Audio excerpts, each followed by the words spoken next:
welcome to In or Out, the European Ultimate Federation live stream where we talk about the ranking evolution of the European Ultimate Club Series.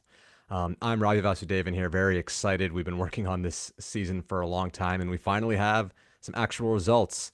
This is the second episode of the show. First episode was just kind of talking you through how the ranking works, how everything's going to go. But now we can actually look back on some games and see who's shaping up, who's in or out at the moment, who's actually going to make that EUCF cutoff, maybe who's got to do a little bit of work to get there.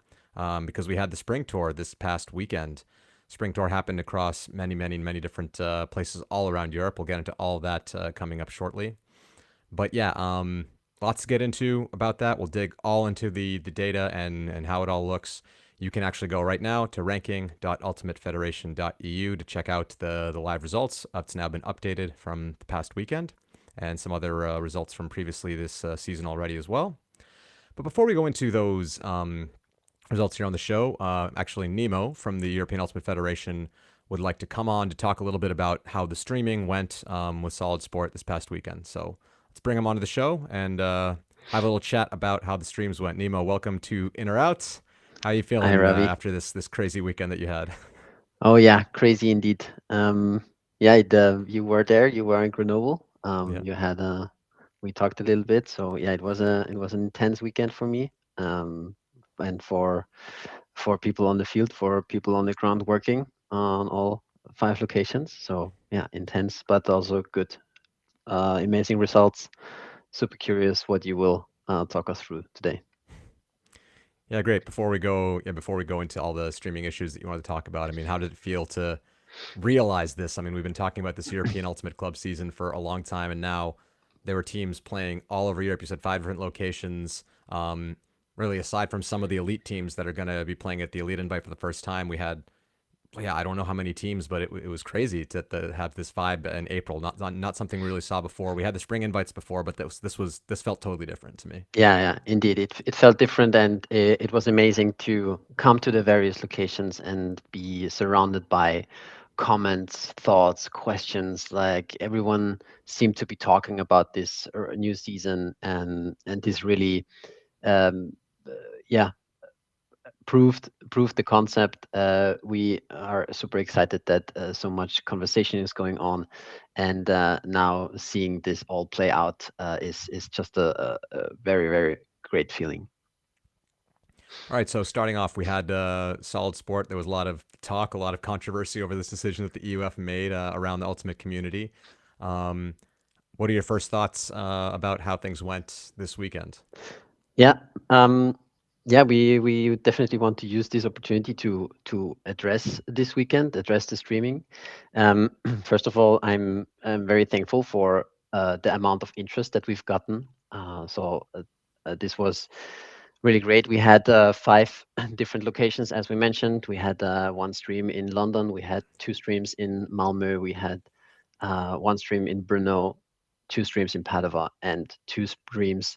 Initially, thought we had 3 streams in Grenoble, but then there was the camera issue with the fog, as you probably have seen. And basically, that's the segue to the topics that we want to talk about.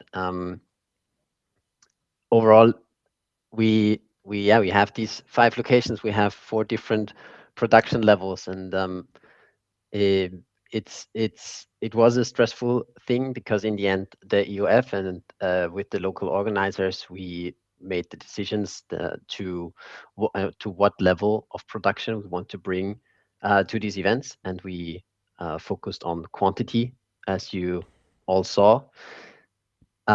We tried to do testing as best as we could before, but it's basically impossible to test such a scale as we rolled it out this weekend.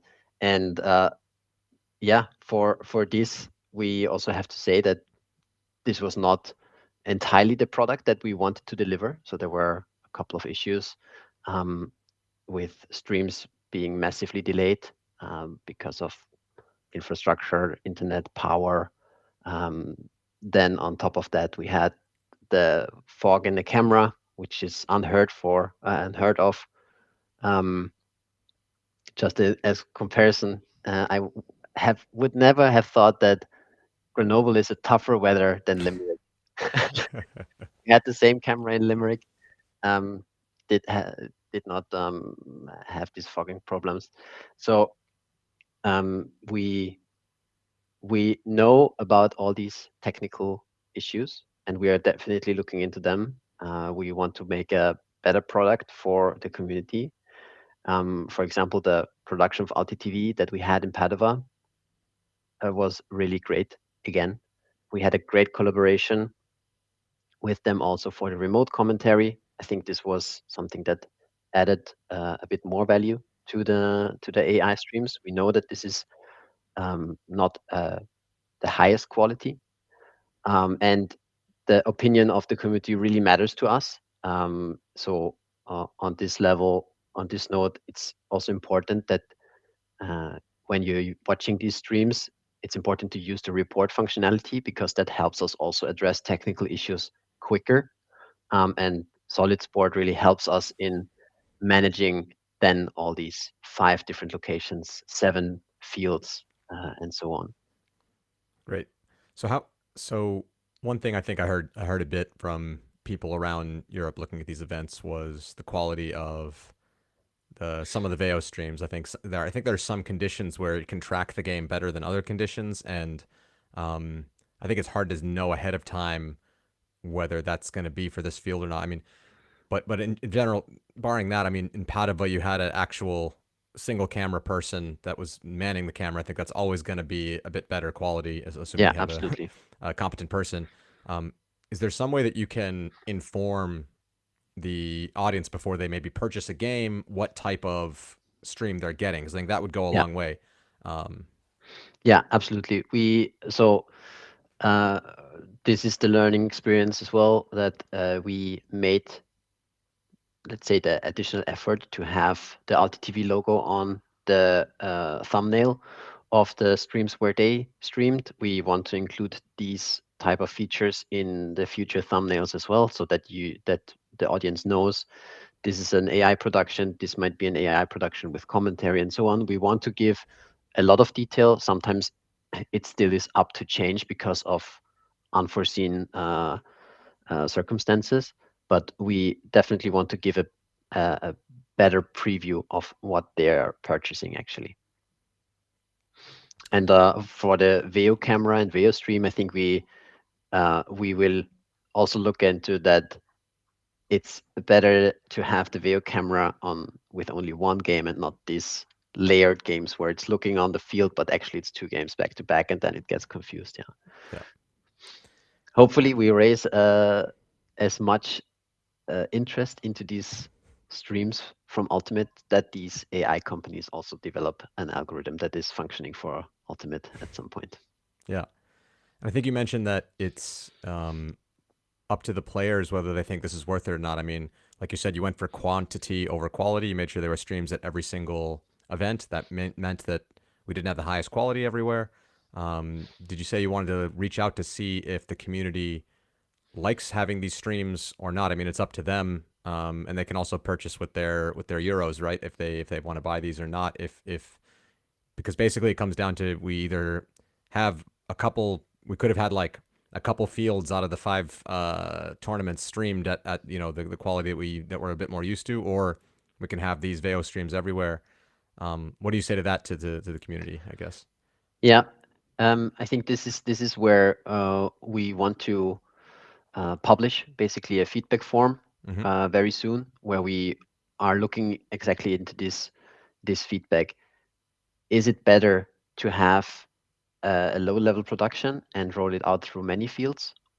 Is it worth it, or should we rather focus on fewer fields but have ultimately a higher level, more spread out? Okay. Um, One thing what inspired me to initially take this decision of quantity over quality is was the so I go back to Veo basically initially rolled out this comparison. I think it was the FIFA or the UEFA that highlighted the best goal of the season. Mm-hmm. And Veo challenged them, saying, "Yeah, but you did not include all of these events that happened behind the big screen." Yeah. Um, and I think we already saw that Hoagie used a clip from a very amazing layout in London. Um, so these types of things um, might get lost if we don't use this quantity over quality. But at the same time, I also get that uh, if it's just showing the woods in Malmö, I think in the final Mm-hmm. the robot broke because of a power issue. So half of the game was only seen from one side of the field. So this is not the level that we want with this. We know that.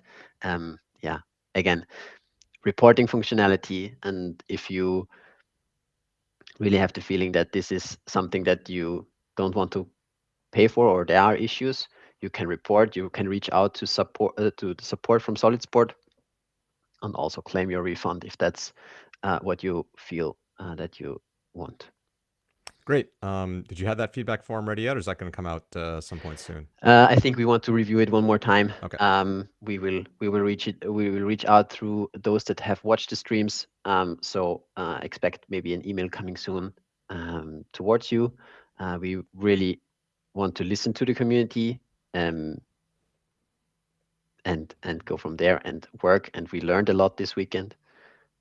Yeah. There's one question here in the chat from Igno Van Hayes, one of the coaches of Foot Women, asking what were the total live views over the weekend. Would be an interesting way to compare the quantity over quality of streaming one location with the full crew. I think you had some interesting notes on that. I don't know what you can share publicly, but anything there? Yeah.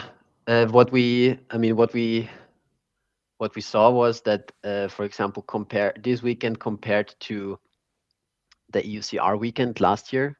EUCR weekend was basically UK Nationals with one production from Alta TV plus. Where was the other one? I think Central and in Ghent, they had a in Ghent. production Yeah, from yeah, UK. exactly. Yeah. So this time we had 5 locations. I think up to 7 or 8 fields. Last year we had 2 fields only. So keep that in mind when I'm talking now about the numbers. But yeah, we had more a high unique views than last year with EUCR. So I Yep. think that's how much I can get into the details at the moment. Uh, yeah. All right, cool. Well, I think that's it. We'll wrap that up and then we'll get into the ranking that I think people are here for. Thanks, Nemo, for coming on. Yeah, exactly. So let's go, Ravi. Thank you for listening to me. Thank you Yeah. for being patient with us, and also thanks a lot to the volunteers on the ground handling the streams, handling the scorekeeping, and the local clubs that made all these weekends possible for the community. So thank you again. Good luck and enjoy the show. All right. Thanks, Nemo. All right, let's pull up my screen here and we'll get right into it. We'll start with the mixed division. Let's see if we can get that up. Here we go. Here's the app. For those of you who didn't tune in last week, I'll give a quick overview of what we're looking at here. So you'll see a couple big numbers up at the top. So for the mixed division, there will be 4 wild cards awarded. There'll be 1 awarded at the Elite Invite and 3 awarded at the Summer Tours in August. So that's 4 spots going to the EUCF will be on the winners of those tournaments. There's 16 bids total. That means there's going to be 12 bids that are ranking bids. That's what you see here in green. The 12 ranking bids, if teams, typically teams will be one of the top 16 teams. So because of that, there could be some other ones. But if you get yourself in the top 12 rankings, you're kind of guaranteed, locked in. That's good enough for the EUCF. So that means there's 4 potential bids. This is basically how many unassigned wild cards there are so far this year. So if you look down here, you'll see we have 12 spots in green and 4 spots in blue. So the blue guys aren't really safe. They might get in. They might not get in. If the wild cards go to people in the top 16, these blue spots are safe. But of course, if some team down here doesn't do so well in the regular season and wins a wild card, it's only the green spots that are safe. So that's what we're looking at here. So let's see who's in, who's out after the first weekend. I think there are some surprises here. I think this is a new team here, Tiefsee Tauscher from Munich.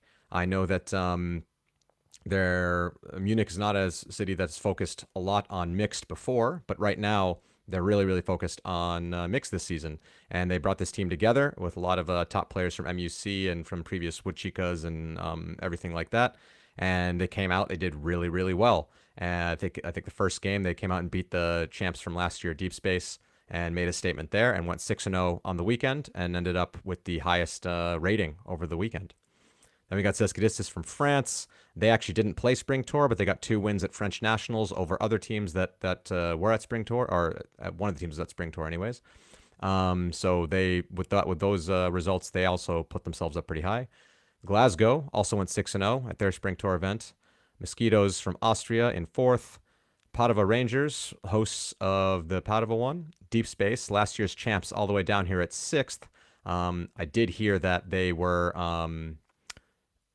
missing a few of their top female matching players, so maybe they'll be able to pull themselves back up in the ranking later on in the season, or maybe these other newcomers are showing themselves that there's new contenders in town right now.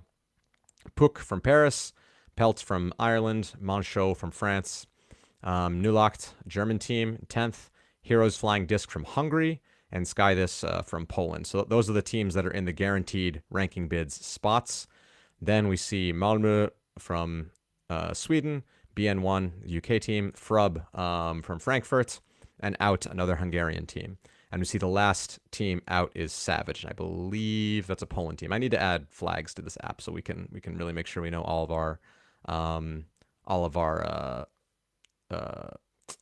countries that each of these teams represents. It just shows you how cool it is that we have International European Ultimate going on here.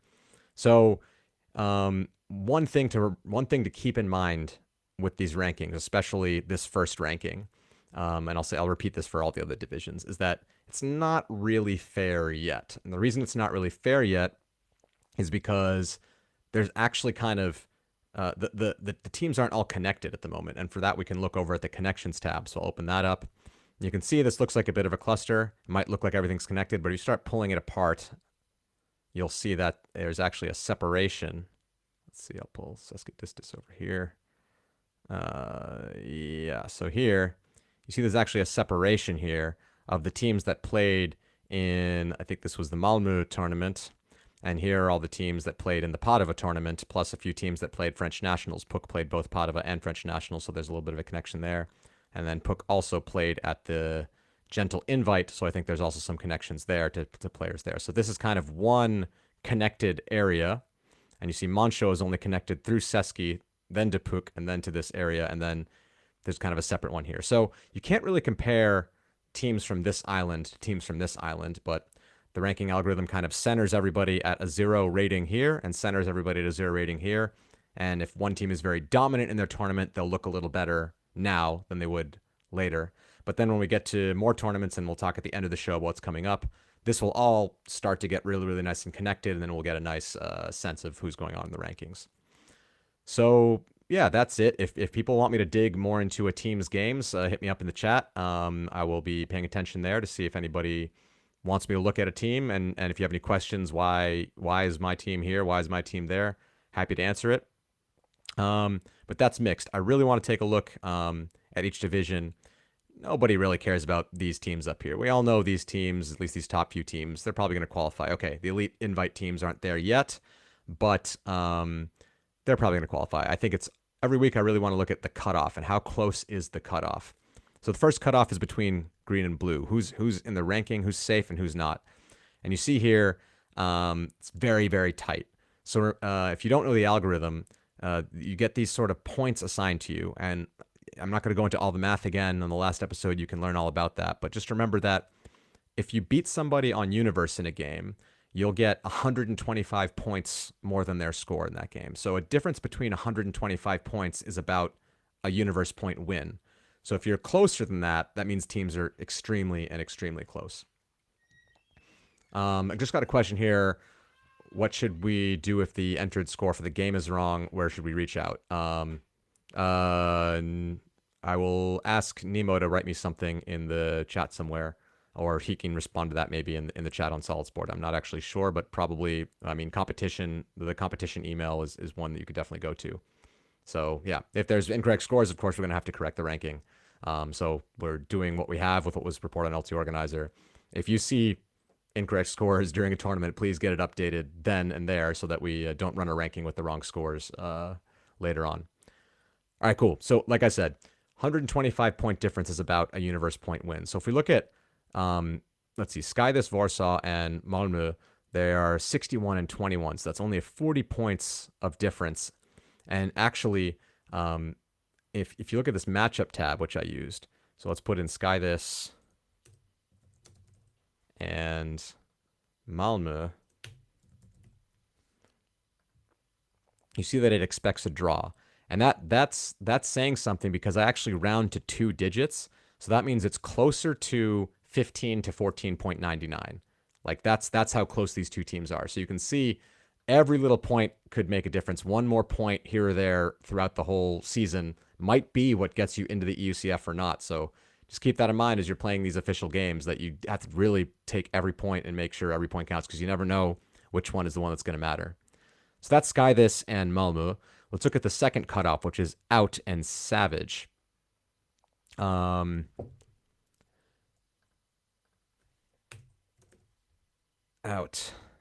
and Savage. They are also this is a 15 to 14.98, so they're a little bit further away than a dead draw in the ranking. So you can see just how razor thin these cutoffs are. Great. So that's the mixed division. If you've got any questions for the mixed division, hit me up in the chat. I'll be happy to dig into some teams deeper, or dig into some matchups if you want to look at something.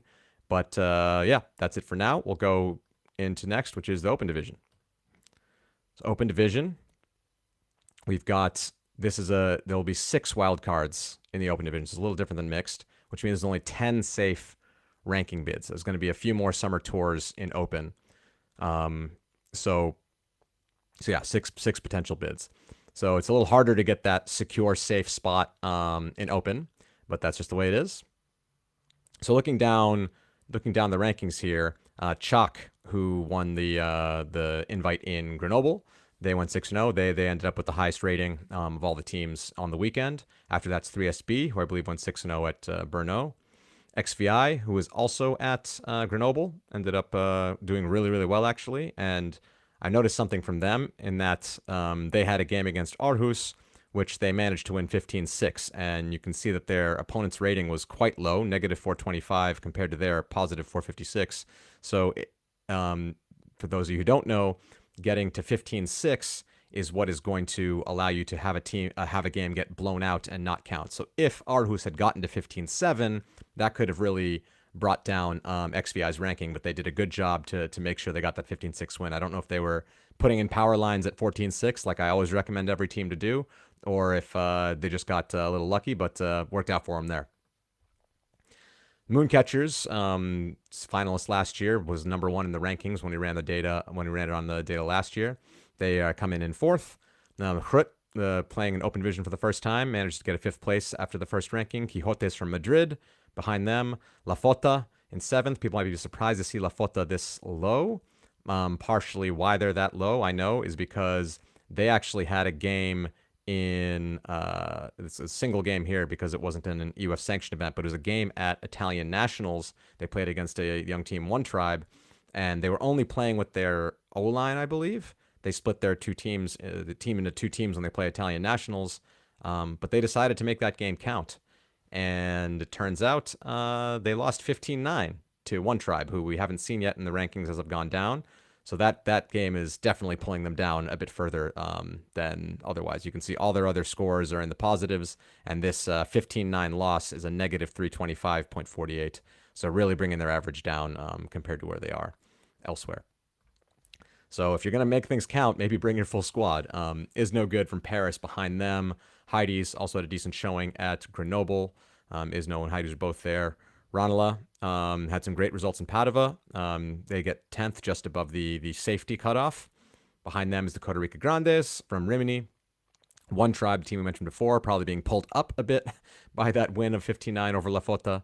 KFK from Copenhagen behind them. Smog, Uprising Ultimate, and Monkey from Grenoble, which had, I think, shocked some people with how good of a weekend they had. Had some good wins. They lost to XBI and Chalk, so some of the big teams, but beating Quixotes, who actually were very, very strong, and just losing on University Heidi's, the team from Grenoble, hosting team, doing really well. Beating Fab, which is a traditional powerhouse in Europe, 14-13. That was the first game of the tournament. I know they were down 8-4 in that game and came back to win that one. So Monkey doing a job just to get them right above the cutoff. Just above the Terrible Monkeys. So you can see Good Monkey, Terrible Monkeys on either side of the border there. And some other teams to round out the top 20. And some teams going down. So maybe some surprises for some people. Bad Skid sitting here at 23rd. Traditionally, quarters level team at EUCF has even been in the final, I believe, not so long ago. Very, very surprising to me. Teams like Free Speed had a pretty bad weekend in Grenoble. So they're pretty far down here. Flying Angels Burn, I already mentioned, sitting at 19th. So I think definitely if people were just going to predict who was going to be in the top 16 after the weekend, it wouldn't have gone this way. Again, we look at the connections here. I believe it's definitely not fair at the moment because I think if I played around with this before coming on stream, and I think there were even three or so different islands of teams on this stream. There's a question in the chat. 6 out of the first 10 teams were at Grenoble. Any reason why that is so biased? I think it might have something to do with the fact that there were 18 teams at Grenoble. So there were just more teams there. And maybe that means they had a better tournament relative to the average of their tournament, right? So like I said, there's 3 islands of teams here. And you can see here's the Grenoble cluster. And if 0 is at, let's say there's 18 teams here. So 0 is probably around 9th place here, whereas 0 is in a tournament with 10 teams is around 5th place. Then teams will be, there'll be more teams with a positive rating. So that's why I said it's still not really fair to compare these teams to these teams. But as the season goes on, all this will get connected and that'll go away. So that probably has something to do with why 6 of the first 10 teams were at Grenoble. So yeah, again, first ranking, a little bit for fun. We'll get a lot more as things move on. Let's look at the cutoff again. So here we've got Ranelagh versus Costa Rica Grandes in the safety cutoff. So let's take a look and see what that looks like. Ranelagh, Costa Rica. So they actually played each other at Padova. You can see that it was actually Costa Rica Grandes won that game, but their overall performance of the whole tournament gave Ranelagh still the edge of the final rating. But they are rating difference of 10.97, which again is razor thin. So they're basically a dead even team. Cool thing here, since they played at the same tournament, you can also look at mutual opponents and see they both played Bad Skid. Ranelagh beat them 15-9, whereas Costa Rica beat them 15-11. Same thing with Burn Ultimate, 15-8 versus 15-11. So that explains why when you see here, yes, Costa Rica beat Ranelagh, but then in these 2 games, Ranelagh had a significantly bigger point difference than Costa Rica did. This is kind of explaining why Ranelagh ends up higher than them, but again, just by the smallest of margins. So let's look at the other cutoff, which is Monkey versus Terrible Monkeys. Check that out.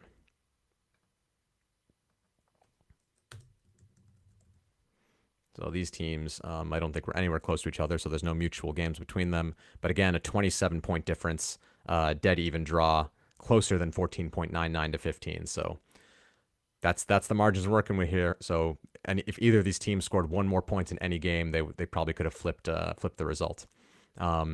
Probably later on in the season, when there's more and more data, teams will be stratified a little bit more, and especially as everything's more connected, it'll be a little more clear. But this is how it stands right now. That's the open division, and we'll now go into women's. So women's, starting off, last year's champions, starting off well with a 6-0 run at Grenoble. BFD Shout from Bologna. Crit women and their first outing as a women's team in the European level, coming out here and getting a second place. There we went 4-2, but I know their 2 losses were to Shout, and they weren't too bad. I think they were yeah, I think it was they lost 15-10. I think that one was the final, and in the pool play it was 13-10. So some close losses to shout can still do you well. Krut sitting there in second place. Iceni from London in third. They went 6-0, won the tour up there. Fabulous, coming behind them with a 4-2 run, and Moon Cup below that, 4-2 as well. Bristol, LMU, catch up Graz. Sorry, LMU's from London, Bristol from UK as well. Catch up from Austria. Woof, a team from Belgium, I believe from Bruges. Smog, also splitting out from their mixed team to women's and open this year. They're coming in at 10th place. Jet Set Leuven, 11th. Seagulls from Hamburg, also traditionally quite a stronger team than some of these teams in previous years, but they're down here at 12th right now. And that's the cutoff for the safe zone to the not so safe zone, which is Tequila Boom Boom from Rimini. Below that, Dublin Gravity, Sick, and Spice. So a lot of the teams from London, UK, sitting around here. And below them, Queen Kong. Let's take a quick look at the cutoff regions. So Seagulls versus Tequila Boom Boom. So we'll take a look at what happened here. Seagulls and Tequila. I think this will get more and more interesting as the season goes on. Right now, they're within 42. I happen to know that 45 is about the cutoff where the expected score between the two teams is a dead even draw. So they're just barely in there. Seagulls with a very, very narrow margin above Tequila Boom Boom to be in that safe zone. And then Spice versus Queen Kong. So that would be Spice versus Queen Kong. And there we go. So Spice is a not a dead even draw, up to 15 to 13.61. So a little bit more than a universe point win over the 17th place team there. Yeah, no mutual games yet, but it'll be really fun to compare the teams that are fighting for that cutoff as the season goes on. One more thing I wanted to mention, though, people should also take another grain of salt with these rankings, is that yes, we had teams from all over Europe. You can see all these women's teams that are now involved. So what do we have here? 20 women's teams that are now in the ranking system. We've got 39 open teams there and 27 mixed teams. So that's quite a lot of teams, but it's not everybody. And especially people that are missing out so far are the teams in that will play the Elite Invite. So there are some teams that will play the Elite Invite that also played Spring Tour. But if you take a quick look at the teams from Elite Invite, I think Disconnection was not mentioned, so they haven't been put in yet. Leamington Lemmings wasn't mentioned. Moncho Nilak, they were in there. Reading, I didn't see their name yet. And Tartu, I didn't see their name yet. So in the mixed division, there's a few teams that will probably add their names into the mix and maybe bump some of those teams out of the green into the blue and out of the blue into the white. So don't be too confident if your team's up there in the top 16. I see a question by Woof and Fab and above Leuven. I'll take a look at that in a second. We'll have a look at that deeper. In women's division, so Shout was there. Box, I think we didn't heard their name. East Block, we didn't hear their name. I see Jet Set, yes. Jinx, not yet. And Yaka, not yet. So there's still some other teams that are going to push teams around. The open division, Alba hasn't played yet. Chevy, Clapham, Gentle, Jet Set, and Wall City. So a lot of open teams that have yet to play. So I think La Fota and Moon were the only two teams out of this group that have played so far. So there will be a lot of teams in open. All right, so Daniela asks in the chat, why did Woof and Fab end up above Leuven, for example? So probably what you're thinking here, if we go to the results, let's go to the results first. In women's, Leuven ended up getting fourth place. They beat Catch Up 12-9 and ended up getting fourth.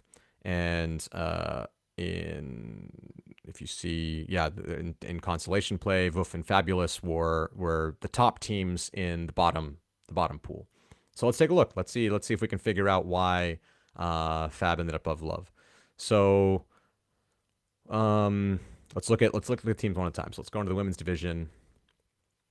Let's first look at Leuven. So they're 11th. So what hurt them? So you think they did better at the tournament, but what were the games that were the worst? So they did manage to get this Solabang game not to count, but they had a 10-12 loss to Tequila Boom Boom, which actually Tequila Boom Boom I think was started off the tournament really well, but did badly later on in the tournament. So this result maybe dragged them down a bit as Tequila Boom Boom's results started to go down. You see that the Tequila Boom Boom had a rating of a -90, so this was their worst quality game.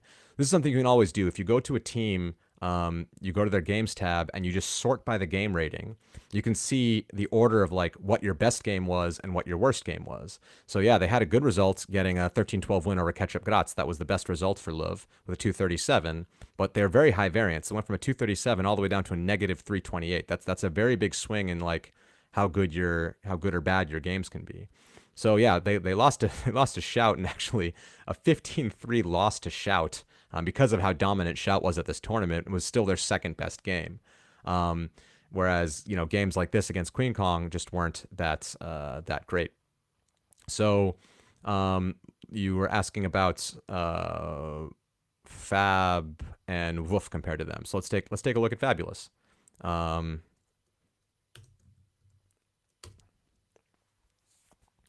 So Fabulous, on the other hand, this is let's it's easier to do it with two teams, so I'll do this with two teams. Let's compare Love to Fabulous.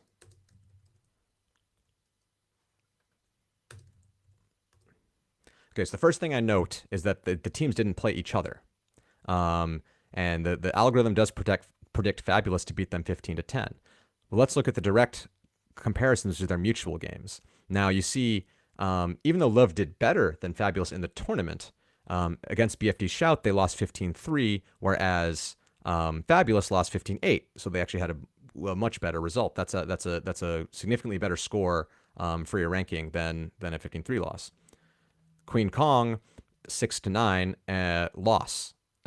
Sorry, 9-6. Sorry, 9-6 win. Sorry, I read that backwards. Jet Set Love beat them 9-6, whereas Fabulous beat them 12-7. And now this is a 5-point win, and this is a 3-point win, and this win will count less because it wasn't that high scoring, so the weighting will be a bit less there. And the Tequila Boom Boom, this is a huge difference. They lost 10-12 to Tequila Boom Boom, whereas Fabulous, when Tequila Boom Boom went down, beat them 12-5. So this to me is pretty self-explanatory. Fabulous, yeah, they didn't do as well in the early part of the tournament, but you see against the mutual opponents, they did better in every single game than Jet Set Love. So when you compare them in this way, which is how the ranking algorithm works, Fabulous comes out looking better. We can do the same comparison with Woof, since you asked about them. Again, this is very, very close, 15-14.58. First, did they play each other? No, they did not play each other. So that's usually a pretty clear way to see if they were better or worse.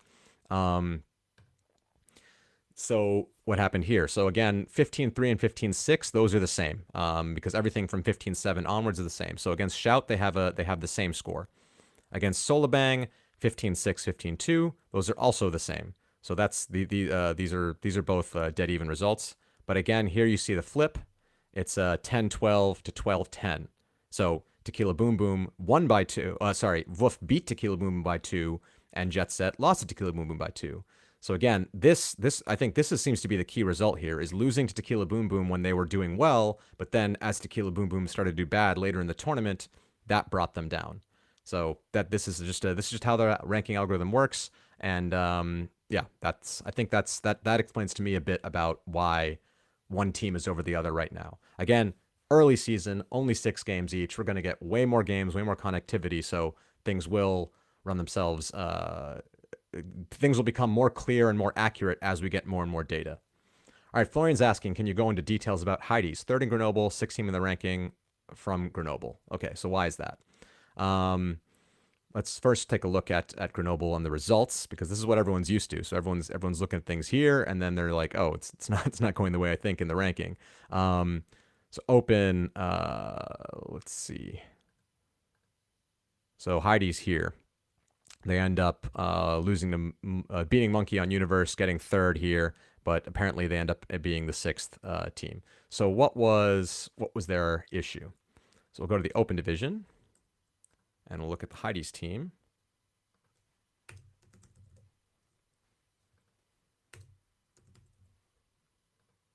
Yeah, so they're ranked 9th overall.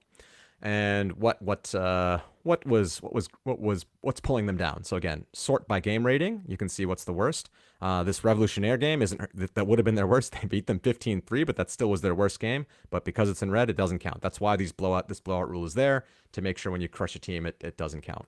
Now, Platz Zürich, this is probably pulling them down and will stop pulling them down in the future. And this is probably why the Heidies have such a low score. And it's unfortunate, but it'll go away. This is early season thing. So let me explain. 15-5 is a blowout. Everything between everything where you can score more than double your opponent's score +1, more than double your opponent's score +1. So when a game of 15, if it's a 15-6 or bigger margin, that game is eligible to be a blowout. So in order for it to count as a blowout, you have to have a rating of 600 above your opponent. You see here that's the case, -554 to +231. So that's a bigger difference than 600. So it should get discounted. But the last rule is that you have to have at least 5 games counting in the ranking system. So this is a really like niche edge case of the blowout rule, that because they are only 5 other games, we don't start discounting them yet. So once Heidi's plays another game, as long as it's it is whatever, this game will get erased, and then you can see if the averages between these games, they would probably be higher ranked. So that explains why Heidi's are low ranked right now. I'm sure once they play one more game, get into the system, that'll fix itself. So that's what's going on. Got a question from Mooncatchers. Can you compare Moon Cup to Bristol? Sure, why not? Moon Cup. Let's go to women's first. And by the way, anybody can do this, any of these comparisons you want, and have a look there. So, whatever. Games. These two teams did play each other, in fact. Bristol beat Moon Cup 10-8, but actually Moon Cup has a slightly higher rating, 22 rating points ago. Again, this is basically a draw. If it's anything between 45 points to 0, that means that it's closer than 14.99 to 15 estimated. So basically dead even. But Bristol did beat them 10-8. So let's look at their mutual results. All right, so in Iceni, both teams lost on Universe. Against Smog Women, Moon Cup won by 2. Bristol lost by 1, so that probably helped out Moon Cup a bit. Sick won 15-2 and 12-7, so this one looks a bit better for Moon Cup again.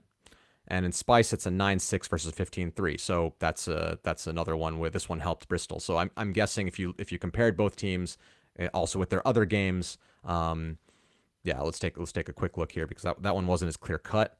Moon Cup. So what was their top and their bottom games? Like this game against LMU, beating them 14-10. That was the best game of the weekend for Moon Cup, and their worst game was this 8-10 loss to Bristol. Actually, that was a rating of 16.44. You see their average is 301. That's the variance around that. Another cool thing you can always do, by the way, is look at a plot of all the games. And when that shows up, all these little dots represent each game. You have the game rating on the y-axis. You can see which games are hurting you, which games are helping you. You can look at the average of a single tournament or not, and see, yeah, so this was their worst game against Bristol. The game against Spice also didn't help them very much. Then you have to see the Smog games and Iceni games. Those are about average for them. And then they played a bit above their level against Sick, beating them 15-2, and a bit above their level again against LMU, beating them 14-10.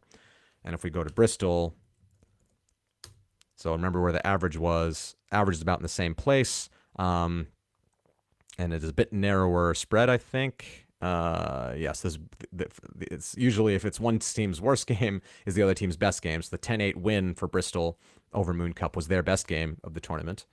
12-7 over Sick was their next best.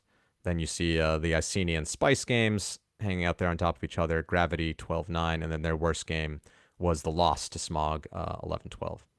So that's it. So yeah, Felix is saying because of too many users, the ranking page is currently down due to public demand. It'll be available again soon.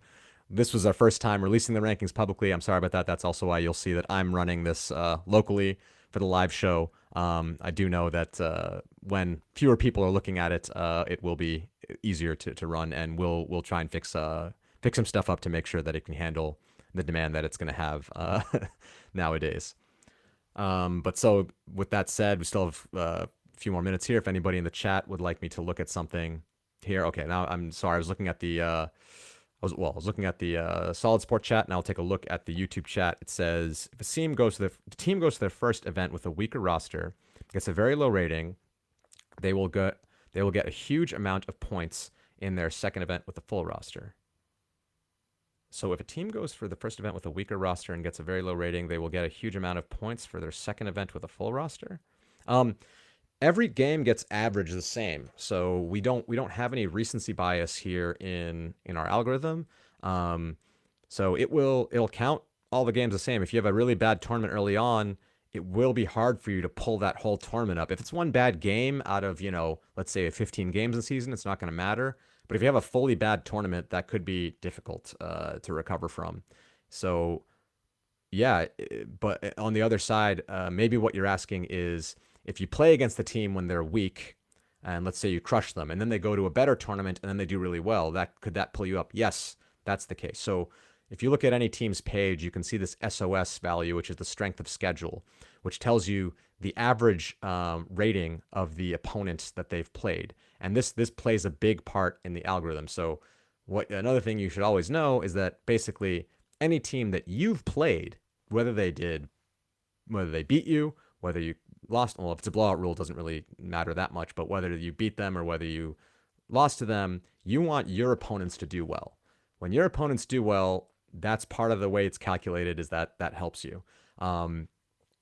So every time, like it's the golden thing for you. If you play a team when they are down a bunch of players at a tournament, you crush them, and it turns out they're actually really good. And the next tournament they do really well. That's a result that can pull you up. So hope that explains that a little bit. What if it's really windy and a much stronger team only beats a weaker team 15-14? Well, if it's really windy, they probably aren't going to get to 15-14.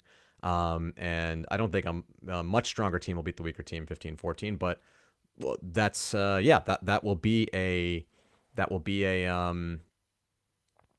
result that helps the weaker team and hurts the stronger team. That's just the way it goes. Now, there is a weighting. So if I go to the algorithm tab here, there is a weight that's applied to games. So if it's really windy and the game is low scoring, so let's say it's 9 to or 8-7, then the game is only counted for 89% of a normal game. So lower scoring games are counted less because we find those less representative. But if it gets to 15-14, then it's going to be counted fully. And yes, that is going to help the weaker team and hurt the stronger team for sure. And if you want, you can always take a look at this plot here. You can see every point difference. So 10-3, that's a weight of 87%. A score of 2-0 would be only 36%, and then whatever. And then all the math of how that weighting is shown here for everybody to see.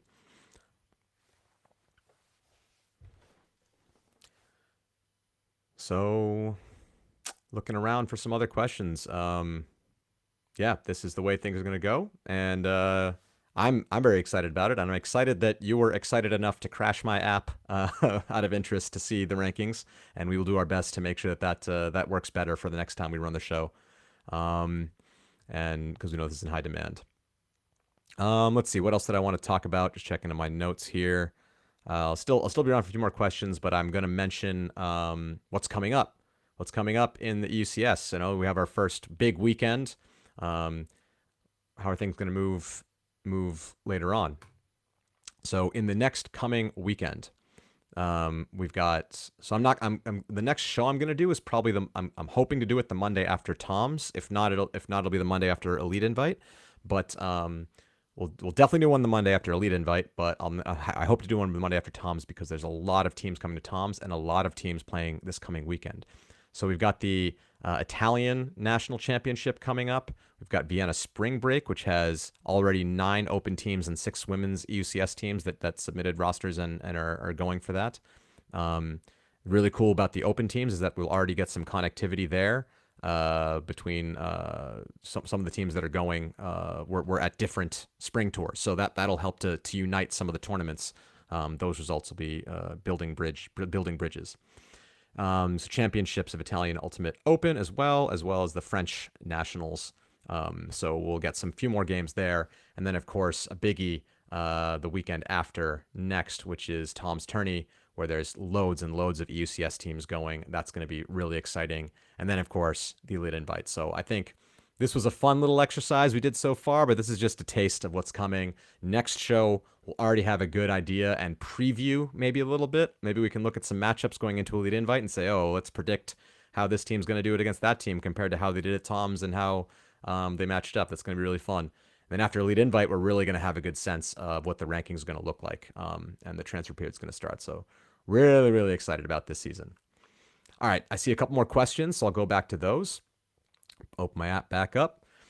Could two teams arrange a match just to win-lose on purpose to, say, help the lower team with the ranking? Say one team is definitely in and wants to help their friends get into the top 16 and rearrange a qualified match. Of course, theoretically, you could do that. It would hurt your ranking, so you could hurt your seeding at the UCF, which may be something you don't want to do. And even more than that, game fixing is totally not allowed.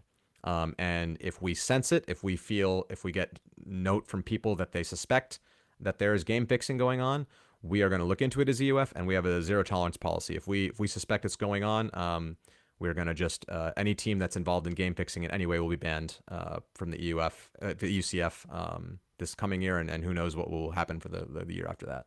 So that's something that you should be very wary of, and we'll be looking really closely at the one-off events that are happening at the end of the season. We trust the European Ultimate community that this won't happen, but yeah, we will be taking a look, and if people suspect something of that, definitely shoot us a message, and we'll investigate anything. But we hope that people are just going to play fair and take this the way it's supposed to go. Yeah, in theory, people might try to exploit it. Of course, that's the case. Spirit of the game is what we strive for, and we hope that we don't have to deal with that, but we're ready to deal with that if we have to. Because yes, you're right. I mean, the margins are razor thin here, so that's it. Okay. That's great. So yeah, we hope the ranking app will come back on shortly. Thanks everyone for this edition of In or Out for the European Ultimate Federation. I've been Rai Vasudevan, and we'll see you after Tom's.